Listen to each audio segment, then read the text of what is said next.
ಕಾಮನ ಬಿಲ್ಲಿಂದ ಬಣ್ಣಗಳ ಕದಿಯೋಣ, ಮೋಡದ ಕಡಲಿಂದ ಪನ್ನೀರ ಕಡೆಯೋಣ, ಬಿಳಿ ಹೆತ್ತ ಬಣ್ಣಗಳ ಬಿಳಿ ಬಿಳಿ ಬಟ್ಟೆಗೆ ಚೆಲ್ಲೋಣ, ಓಹೋ ಕುಣಿಯಾಡೋಣ.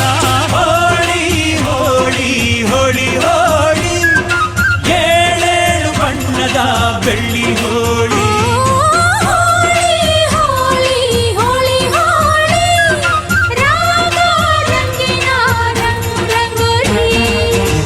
ಕೋಗಿಲೆ ಕೊಳಲಲ್ಲಿ ಪಂಚಮವ ಹಿಡಿಸೋಣ, ಮಯೂರದ ಮೈಯಿಂದ ಲಾಸಿಲೆಯ ಬೆರೆಸೋಣ, ಹದ ಮೀರದಂತ ಹೂಗಳ ಬಣ್ಣದ ಅಡಿಗೆ ಕಲಿಯೋಣ, ಭಾವದ ಹೋಳಿಗೆ ಮಾಡೋಣ. ಹೋಳಿ ಹೋಳಿ ಹೋಳಿ ಹೋಳಿ.